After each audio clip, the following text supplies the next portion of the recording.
আসসালামু আলাইকুম। কেমন আছেন সবাই? আশা করি আল্লাহর রহমতে সবাই ভালো আছেন। আলহামদুলিল্লাহ আমরাও ভালো আছি। আজকে দেখাবো খুবই মজার একটি রেসিপি। এটা হয়তোবা অনেকের কাছে মজার নাও হতে পারে। তো অবশ্যই ভিডিওটা শেষ পর্যন্ত দেখবেন ইনশাআল্লাহ।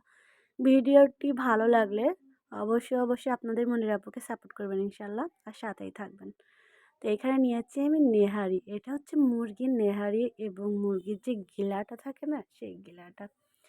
তো এটা আসলে ভীষণই মজার। আপনারা একবার ট্রাই করলে বুঝতে পারবেন যে কতটা মজার। আর রান্না করা তো একেবারেই সহজ। আমরা কিন্তু এটা ভীষণই পছন্দ করি। আর আমরা তো সবসময় বাসাতে হচ্ছে গরু বা হচ্ছে আ আ খাসির নেহারিগুলা রান্না করে থাকি। তো এভাবে একবার হলো মুরগির নেহারি রান্না করবেন। দেখবেন অনেক ভালো লাগবে। আর মুরগির নেহারিতেও কিন্তু অনেক পুষ্টি আছে, অনেক ক্যালসিয়াম আছে, হ্যাঁ? এটা। তো অবশ্যই একবার হলেও ট্রাই করবেন। তো সরিষার তেল দিয়ে রান্না করে দেখাবো। দিলাম আদা বাটা, রসুন বাটা আর দিয়ে দিচ্ছি পেঁয়াজ বাটা। সবকিছু আমি পরিমাণ মতো নিয়েছি। এখানে আমি ৬ টা মতো মুরগির হচ্ছে নেহারি নিয়েছি আর গিলাটা নিয়েছি। তো সামান্য একটু মশলাটা নেড়ে-চেড়ে নিলাম। আসলে সবথেকে বড় মজার ব্যাপারটা হচ্ছে আ আমার রান্না করতে অনেক ভালো লাগে। হ্যাঁ? আমার অনেক ভালো লাগে। আপনারা তো আমার চ্যানেলে দেখেছেন আমার ইউটিউব চ্যানেলে বা আমার ফেসবুক পেজে যে আমি হচ্ছে কিন্তু বরাবরই রান্নার ভিডিওগুলা বেশি আপলোড করি। ব্লগ ভিডিও অন্য ভিডিও থেকে রান্নার ভিডিওগুলা বেশি করি। কারণ আমার রান্না করতে অনেক ভালো লাগে। তো এই কথার ভিতরে কিন্তু আমি হচ্ছে নেহারিগুলা দিয়ে দিয়েছি। আর একটু নেড়েচেড়ে নিয়ে এখন লবণ দিয়ে দিচ্ছি স্বাদ মতো।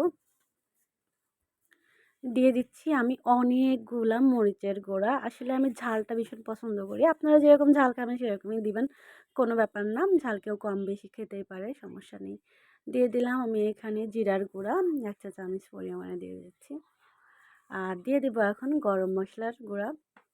আপনারা চাইলে গোটাও দিতে পারেন। আমার হাতের কাছে গুঁড়াটা ছিল, গুঁড়াটা দিয়েছি। আর এই সব মসলা দিয়ে দিলাম। দিয়ে এখন ভালোভাবে একটু নেড়েচেড়ে কষিয়ে নেব। আর এটা আমি কিন্তু ১০ মিনিট ধরে কষাবো। কারণ নেহারি হচ্ছে একটু বেশি টাইম ধরে কষালে অনেক এর ভিতরে যে নালটা আছে মানে যে মেন ক্যালসিয়ামটা আছে সেটা কিন্তু বাইরে বের হয়ে আসে। আর সেটার ঝোলটা খেতে অসাধারণ টেস্ট হয়। তো বেশ কিছুক্ষণ আমি কষিয়ে নিয়ে এখন হলুদের গুঁড়াটা দিয়ে দেবো। হলুদের গুঁড়াটা আগে দিতে যাবেন না। তাহলে তলাতে লেগে যাবে, ভালোভাবে কষানো যাবে না। যে যেখান থেকে দেখছেন আমার ভিডিওটা অবশ্যই সবাইকে বলবো আমাকে সাপোর্ট করে আমার পাশে থাকবেন, আমার পরিবারের পাশে থাকবেন। আপনারা ছাড়া আমার পরিবারটা একদম অসম্পূর্ণ। আপনারা আমার সাথে থাকলে আমি এগিয়ে যেতে পারবো। তো মাশাআল্লাহ আমার কিন্তু দেখুন কত লোভনীয় দেখাচ্ছে। মাশাআল্লাহ আমার কিন্তু কষানো হয়ে গিয়েছে।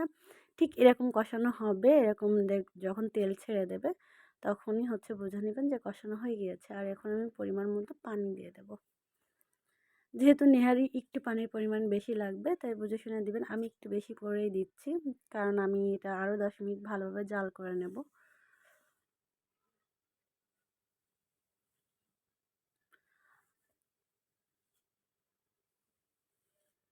তো একটু নেড়ে-চেড়ে দেবো। একটু নেড়ে-চেড়ে দিয়ে তারপরে হচ্ছে আমি এটা ঢাকনা দিয়ে ঢেকে ১০ মিনিট জাল করে এর যে আমি যেটুকু ঝোল রাখবো সেই পর্যন্ত আমি জাল করে নেব। তো আলহামদুলিল্লাহ আমি এরকম ঝোল রেখেছি। আমি ১০ মিনিট পরে ফিরে আসলাম। এখন আমি গ্যাসটা অফ করে দিচ্ছি। আর দেখুন কি পরিমাণ এর থেকে সেই মানে যে ক্যালসিয়ামটা সেটা কিন্তু ছেড়ে দিয়েছে। দেখে হয়তোবা স্ক্রিনে বুঝতে পারছেন যে কতটা লোভনীয় দেখাচ্ছে। আর খেতে কিন্তু অসাধারণ মজার। আর সবথেকে বড় মজার এটা আপনাদের জন্য অবশ্যই সারপ্রাইজ যে আমি আজকে কিসে খাবো, হ্যাঁ? আমি কিসে খেয়ে দেখাবো। এটা আপনারা ছোটবেলার কথা মনে করিয়ে দেব। তো অবশ্যই ভিডিওর শেষ পর্যন্ত সাথে থাকবেন। তো মাশাআল্লাহ এরকম লোভনীয় দেখতে হয়েছে। আর খেতে যে কতটা দারুণ হয়েছে সেটা আমি বলে বুঝাইতে পারবো না। আপনারা হচ্ছে ট্রাই করলে বুঝতে পারবেন যে কতটা মজার হয়েছে। নেহারি খেতে অনেক ভালোবাসে অনেকেই। আর এখন আমি চলে যাচ্ছি খাওয়ার জন্য। তো আমি আজকে কলার পাতায় খাবো। এই যে গ্রামে কিন্তু আমরা ছোটোবেলাতে দেখতাম যেরকম কলার পাতাতে খেতে দিত। আগে হচ্ছে কোনো মেজবান বাড়িতে গেলে কিন্তু ওই কলার পাতাতে খেতে দিত। আর দেখুন ঝোলটা কতটা সুস্বাদু আর লোভনীয়। ক্যালসিয়াম কিন্তু ঝোলের ভিতরে সব চলে গিয়েছে। ক্যালসিয়ামটা বোঝা যাচ্ছে আপনারা বুঝতে পারবেন।